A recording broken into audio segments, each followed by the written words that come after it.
Yeah.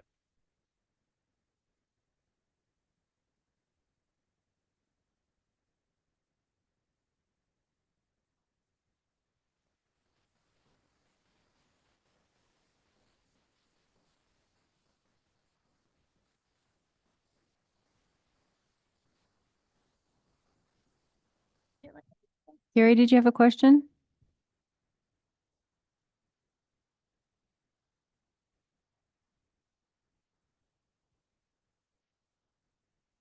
Yeah, this is Gary. I'd like to be able to speak during this if possible. What was that? Yeah, I'd like to be able to speak during this session if possible. Yeah, do you want, if we have you,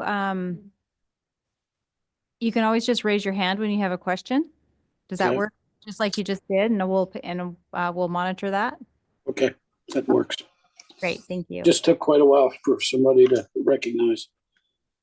Oh, well, because the meeting hadn't started, I wasn't really Oh, paying attention. okay, sorry.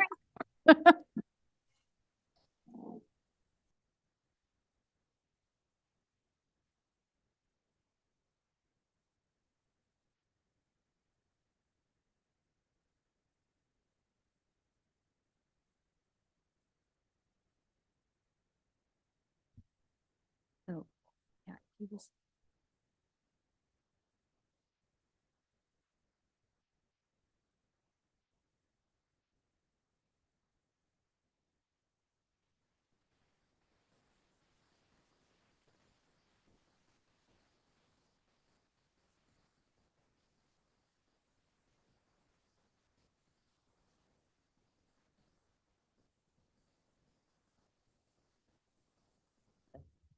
goes into panelist mode. Yeah. Gary and Tom, I just want to let you know that I am going to go ahead and promote you to panelist.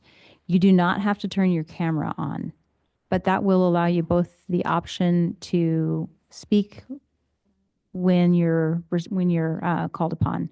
Much easier. Thank you. Can I get a radio check? Can you guys hear me okay? Yes, is this Tom? We can hear you. Yep. Yes, thank you. Mhm.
Okay, so today I get to talk to you guys about mostly Roberts, but also your roles and expectations or responsibilities. Um, for those of you who don't know me, my name is Johnny Blankenship. I am the city clerk, and I've been in the clerk world for 25 plus years, served 23 years over at the Kenai Peninsula Borough, and then decided to come to the city, which has been a great move for me. So the expertise mostly was in Masons, which is what the assembly uses, but all of their planning and zoning and their service areas all use Robert's Rules of Order, and of course everybody here use Robert's. So we'll just do a very cursory overview of Robert's, and please stop me if you have questions. So we're going to just have a light little agenda, did introductions, commissioners' duties and responsibilities, meeting conduct, parliamentary procedure, and if we have time, we will go over a little bit of the software that you guys are currently using, just to make sure that you know about all the bells and whistles that are included in that software. Give me just a moment.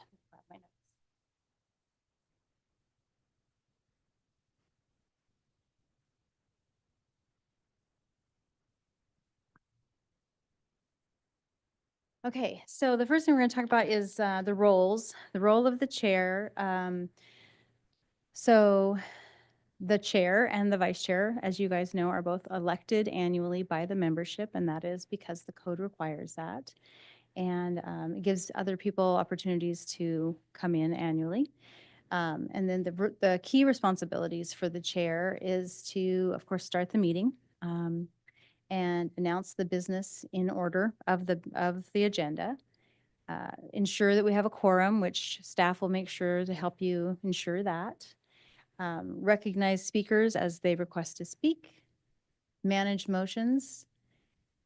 Keep things moving. So sometimes things get stagnant and it's up to the chair to kind of say, okay, let's keep rolling or move on. Enforce the rules, ensure fairness, and make sure that the meetings are conducted impartially. The role of the vice chair essentially is to be ready to jump in whenever the chair is no longer able to do so, and always should be prepared to lead the meeting. These are just some quick things just to prompt the chair if you have a situation where you have a very volatile or potentially contentious issue coming up, and you can kind of set the tone for the meeting either at the beginning of the meeting or prior to opening up public hearing on that specific item. And these are just some examples of things that you could say. And if you do have folks that are being disruptive, again, some examples of just a way that you can maybe get things back in order. And then if especially if it's been a contentious meeting, just thanking everybody for attending and helping you move through the process. So again, those are just like little cheat sheets you can tuck away. Commissioners' responsibilities. So as expected, there is an expectation that you will read your packet before you get here, and that if you have questions specifically of the Economic Development and Planning Director, that you contact her prior to the meeting to get some clarity, or ask the question here so that everybody else can appreciate the responses. And then also to stay in communication with her and let her know if you are going to be able to attend, if you're not going to be able to attend a meeting, because obviously we can't go on if we don't have a quorum. So it's just really important that she knows as far in advance as possible if you're not going to be able to attend a meeting. So for the Planning and Zoning Commission, you have 7 regular members, and a quorum for you is 4 members. And in order for something to pass, you need an affirmative vote. If you had just the bare bones quorum of 4 people, you have to have 3 people say yes in order for something to pass. So when you have 7 people, you can quickly get to a place where you don't have a quorum. So that just kind of helps press upon how important it is that you're all here when those 12 meetings a year. And so then we talked about, like, obviously we have an agenda, but what makes a good meeting? It's clear and structured. It is your time efficient. You are prepared and you are participating. You have a clear agenda and goals, valued contributions. You are asking good questions. You are making sure that when you have an opportunity to have an applicant in front of you, you are really thinking through those questions and moving through that public hearing time with as much fact gathering as you can possibly get. Of course, we want to have a respectful environment, and we expect everybody to be punctual for the meetings and start and ends on time. So we have Robert's Rules of Order. And so some people wonder, why do we have to be so structured and so regimented? And it's basically just so that the public, as well as you guys, can tell what's going on and that you can clearly process a piece of legislation, and so that not only you know what's happening, that the public knows what's happening. Provides a clear structure and makes sure that everybody has an opportunity to be heard. And it clearly it supports the democratic process, which we all want. And you have your motions, your debates, and your votes, making sure that everybody, including yourselves, is fully aware of what you're voting on and what the motions mean. Okay, so basic parliamentarian. Obtain the floor before speaking. So wait until the previous speaker has finished. Address the chair. Wait until the chair has given you the floor, and then make your statement. Basic making of a motion. Motion begins with "I move," not "I motion to." Just a clerky thing.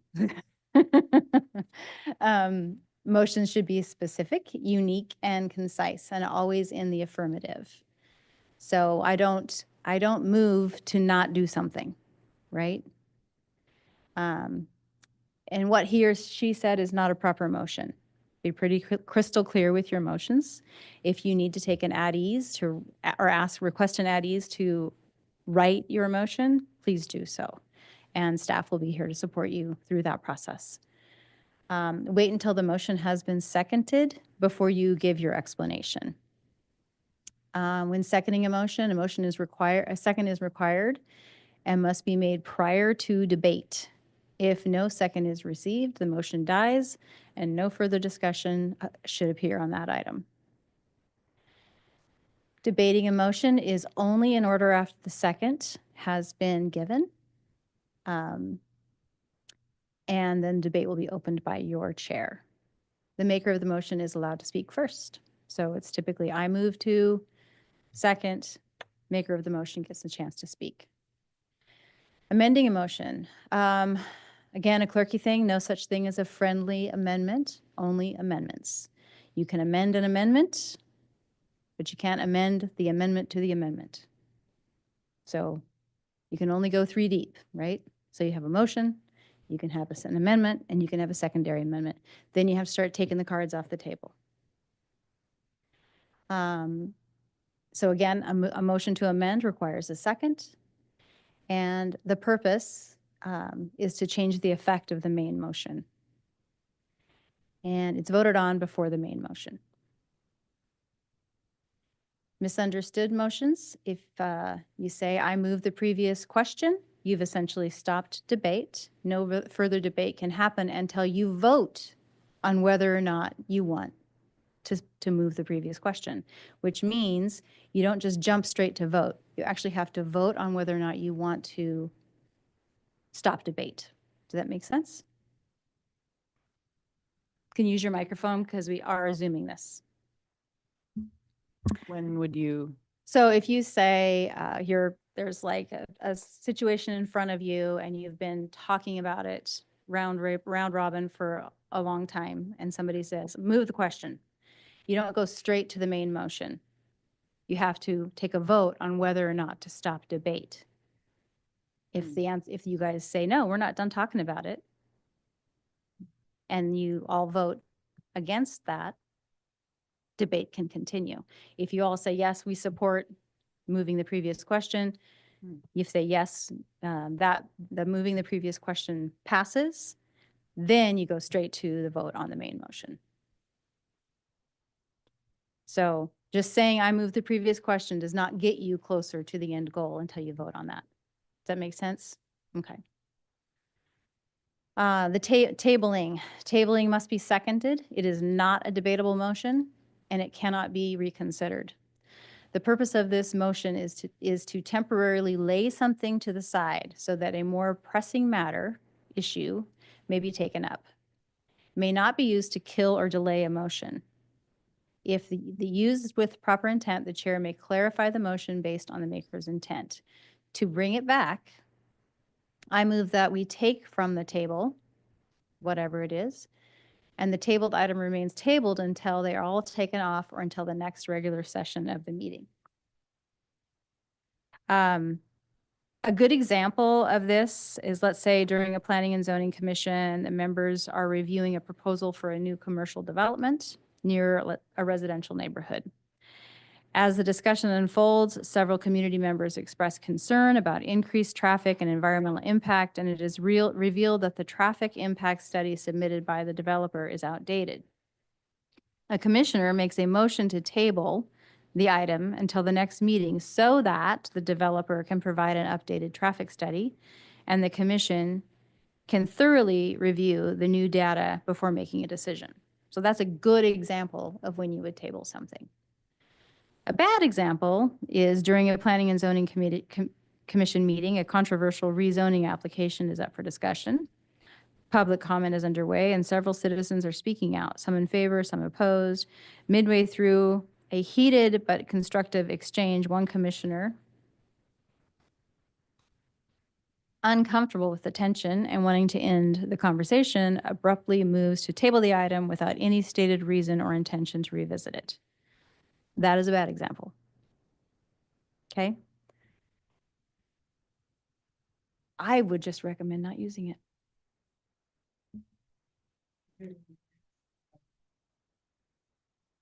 Yes, you can. You can bring it back at the same meeting. No, you have to, you can, it just has to be done before the regular session. So you have to, if you don't act on it, it dies. You have to bring it back before the end of the regular session. Does that make sense? Mm-hmm. Mm-hmm.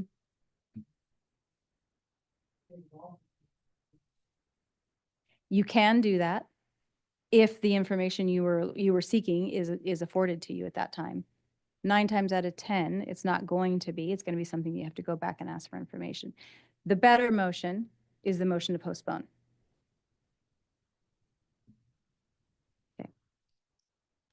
So motion to postpone.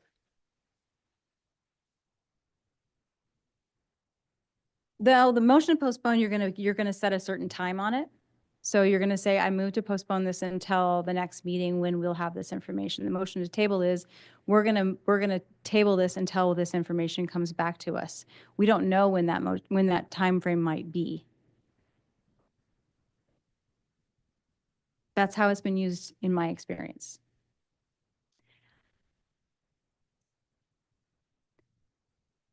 Because they were saying we're tabling this for a specific reason. They're not saying we're tabling this because we are uncomfortable with the conversation that's happening. And not because we need more information, but because we have something more urgent and then we're coming back to it? Or- No, it's because we are seeking so it comes clear during conversation that we need more information. Okay. So the motion to table is, we're going to table this until we have this additional information. Okay. But we don't necessarily know when that new information is going to come back to us. Somebody could run to their desk and come back and say, I've Okay. got the information, or they could say it's going to take a 2-month study to get that information. Okay. So it leaves you the opportunity to bring it back from the table when you have the information. The motion to postpone is, we want so-and-so to review this, and they're going to be able to review this in a certain amount of time. So we're going to go ahead and postpone it till the next regular meeting. Okay. All right. And then the motion to postpone indefinitely requires a second. It is debatable. It's not amendable. And it is an opportunity for the body to kind of kill an ill-advised motion. I can't imagine a time when this body would ever need this motion. Is something I've seen at the assembly level, when they just would prefer not to act on something that's a little bit politically polarizing. So the motion process is, you make the motion, it is seconded. If it is not seconded, it's done, it fails. And then if once it's seconded, it can be debated, it can be amended. And then you have your final vote. And then Linda can help you with findings of fact if they're different than what staff is recommending, and findings of fact if you're voting against staff's recommendation, I think on a conditional use permit. Is that the only one? Yep. Variance, okay. And it's just important to, explain why you're voting against something that staff is recommending. So the question, we're going to put it to the test. The question is, what is the purpose of Robert's Rules of Order in a meeting? Mr. Murray? Robert's Rule provides structure and framework. Yes. What is the motion and how is it introduced? What is a motion and how is it introduced? I can see it. You want to say it. Go.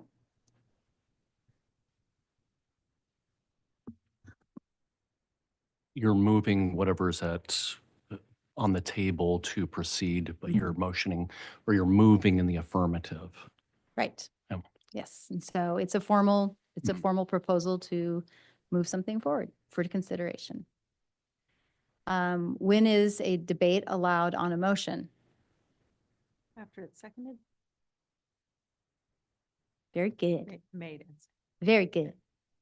Um, Typically, if it's a public hearing, we go to public hearing. Yeah, that is an interesting thing I've seen here. Typically, you can't discuss anything until it's been moved and put on the floor. No, I said that, but then we Yeah. have hold a public hearing before we have commissioner comments. Oh, yes, as long as it's moved and seconded, then you open it up for public hearing. That's true. We go, hey, After that, after public hearing, yeah, yeah. So if it's an issue that doesn't go to public hearing, then this works. Can a motion be changed after it's been introduced? By an amendment. Correct. And what happens if there is a tie vote? What's the outcome? Does. Dies. You're all passing. Okay, let's talk a little bit about your meeting management software. First of all, do you have any questions on Roberts before I move on? It was a very cursory review because honestly, those are the only amendments I would suggest you guys use. There's, I was just trying to think of, sometimes it's easy to get tied up when you're not doing this. We do this once a month. Meetings are quick. Mhm. Robert's Rules is wonderful. And, it's a language all its own. Mhm. And so, what do you think are the top 5 motions that people make in meetings like this? Like, I move to amend or I move to add a condition, or I move to, I think we did a sort of one that we've never done before where I moved to reconsider the vote at the next meeting. And that was, so there's a lot of things that you can do. And I think the more I'm speaking for myself, the more I know about how to use it, I think the more powerful or the more nimble or the more responsive to what's happening the commission can be. So kind of just nice to have those in your back pocket. Yeah. Can you give us 5 to put in our pocket? Well, main motion, an amendment. And let's say somebody makes an amendment that is so close, you're like, yes, I could get behind it if you can do a secondary. And then you have to take them back. Postpone to a time certain. So postpone to the next meeting. Mhm. Reconsideration, I think, is something you should use rarely, and I hope you never have to worry about it again. Yeah. Table is something I think you should use rarely. Mhm. 9 times out of 10, the motion to postpone is going to solve all of your problems. Mhm. If you're not ready to make a decision, if you guys make a decision and then new information comes forward, the motion to reconsider is available to you.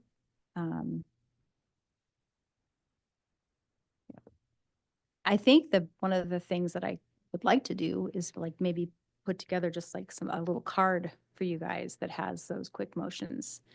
And maybe just with like the Yeah. top 5. Yeah, it really is just a kind of a different language. Five, And so I top think it's 10. easy to Yeah. trip up. Just, I think the main thing to keep in mind is that you are making sure that everybody's voices are heard. You know, due process is considered. The public is understanding where you're at. Mhm. I mean, that is the sole purpose of Roberts or Masons, just, you know, to make sure that the meeting is conducted as clearly as possible. And I know sometimes it does the opposite thing because people will use language that is unfamiliar. Yeah. So as the chair, you have a job of making sure that where you're at in the meeting is crystal clear to everybody. And if the motion is not stated clearly, you can always ask the commissioners to restate it or take a brief at ease so that they can write it. The member participation, members explain their reasons for or against the motion before voting. That's not a requirement. You can state the reasons.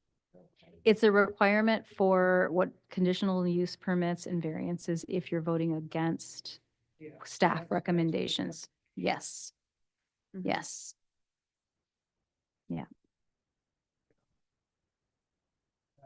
reconsideration. That's You had to have voted on the prevailing side. So if it failed, you had to have been a no vote. That's why That's why Jenny was Jenny able brought to it up. vote, or why Jenny moved to reconsider, because she was a no vote and the piece of legislation before you guys failed.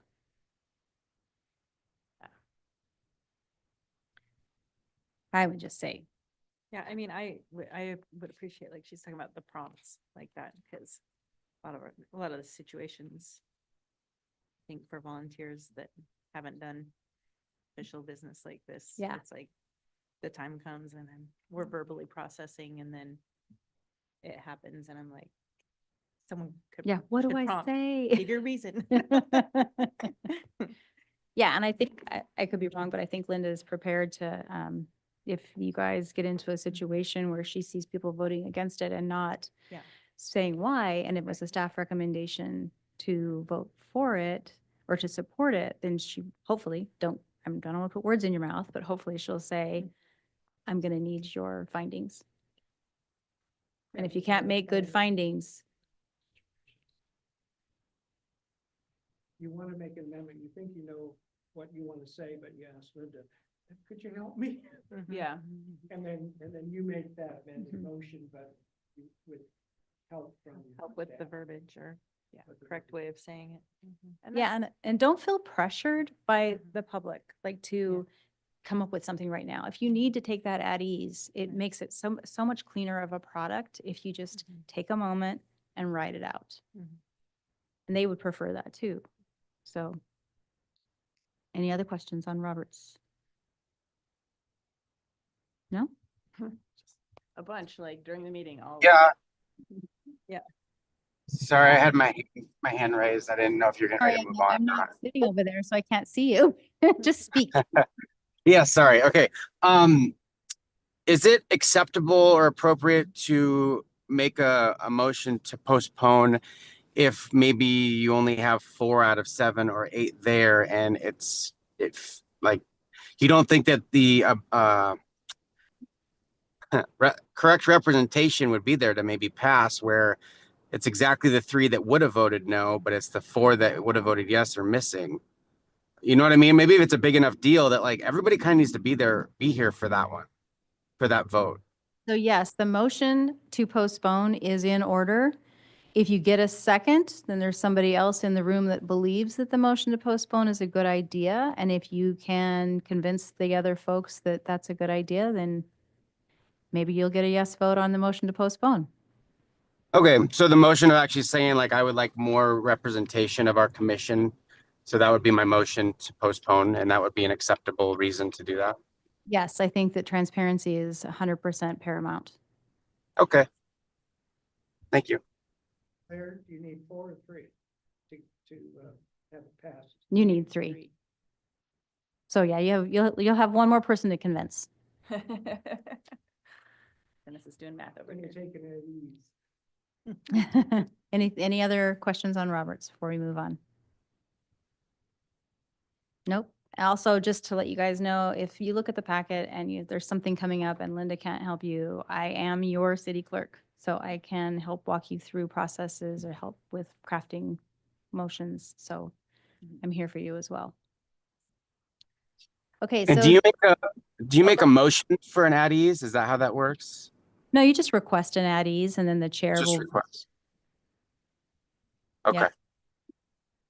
simple. I know it's hard when you're in these meetings and there's like people here and there's a lot of emotion. It's hard to just take a beat and say, okay, we're just going to take a brief at ease. And sometimes you just need to do that just for the good of the order. And that's okay. Yeah. We're all just humans. Yeah, I think our last meeting, I felt, like I was trying to, I remember, Colleen, who was the previous chair, she did a really good job of keeping things informal so that people felt that this was their space and that it wasn't, that we Mhm. weren't the Right. deciders of everything. And, but I think I let things, there was one person in particular that like just kept speaking. And in the past, when there's not 100 people in the room, so it's okay to speak twice. But at that point, I was like, oh man, I really wish I would have, thrown a couple of those statements out at the beginning of the meeting. And Mhm. then,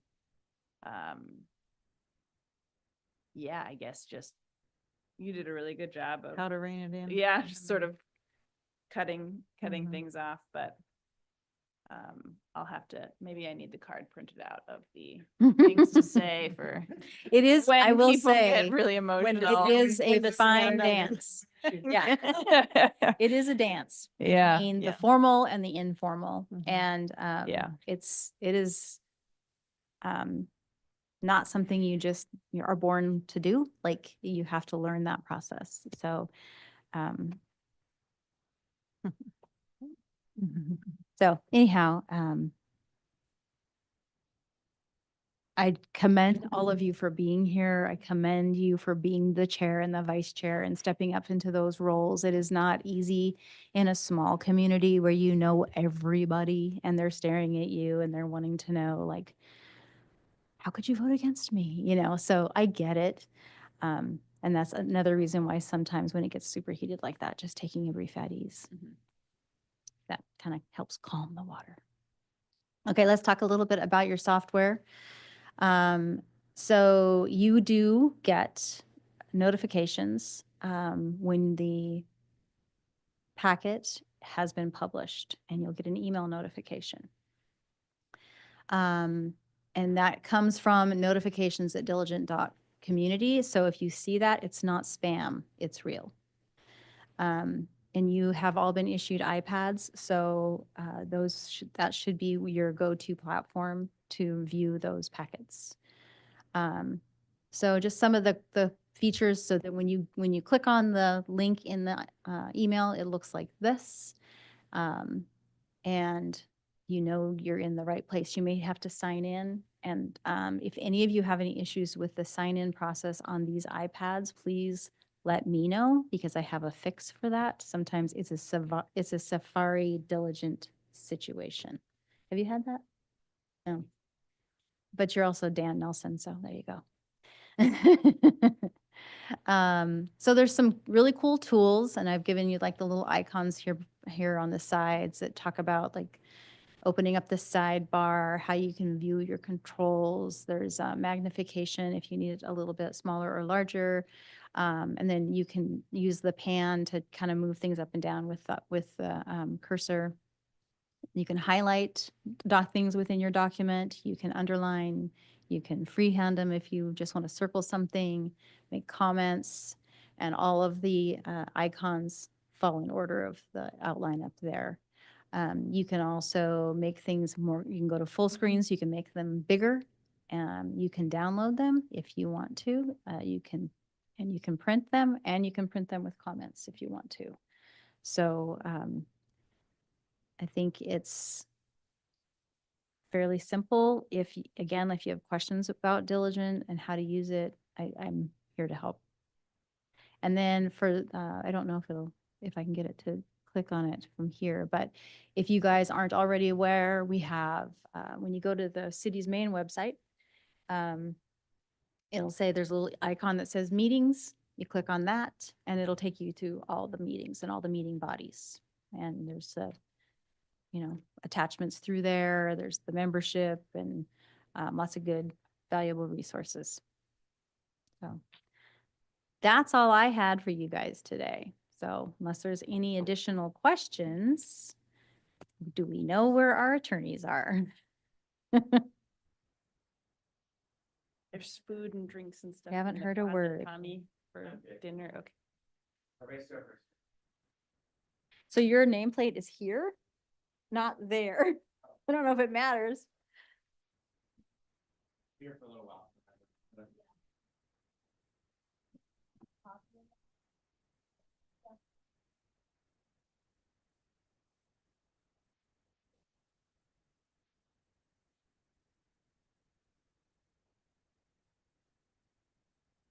And then I will, again, I'm happy to make like little flashcards for you guys. Mhm. Yeah. Mhm.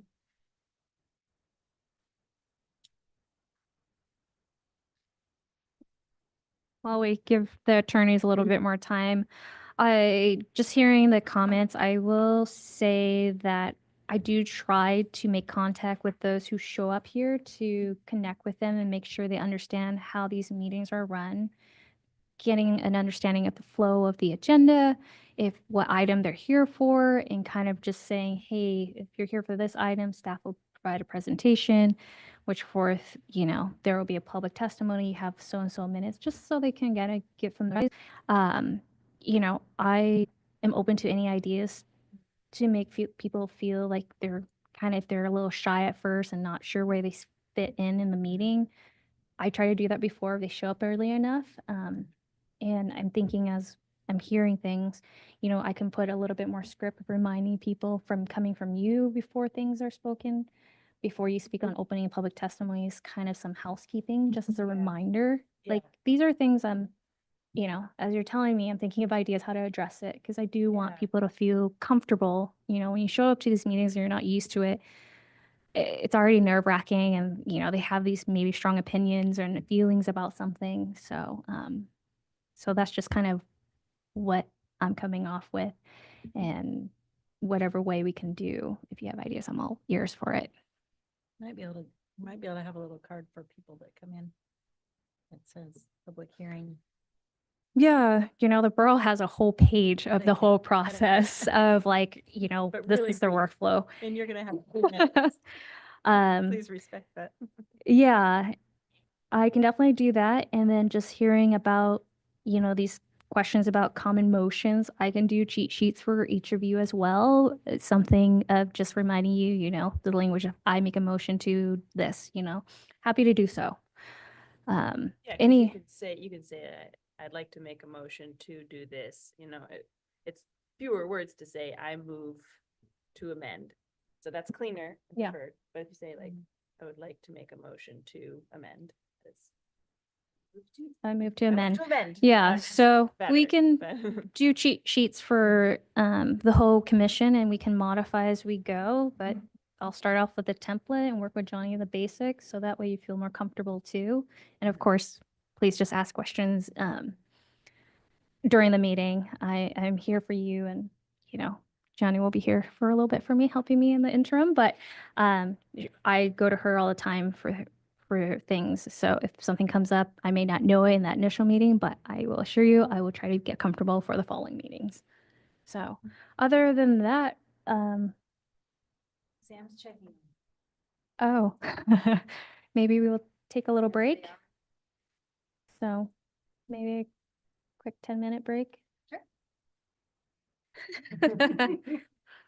Thank you. There we go. Yeah. But yes,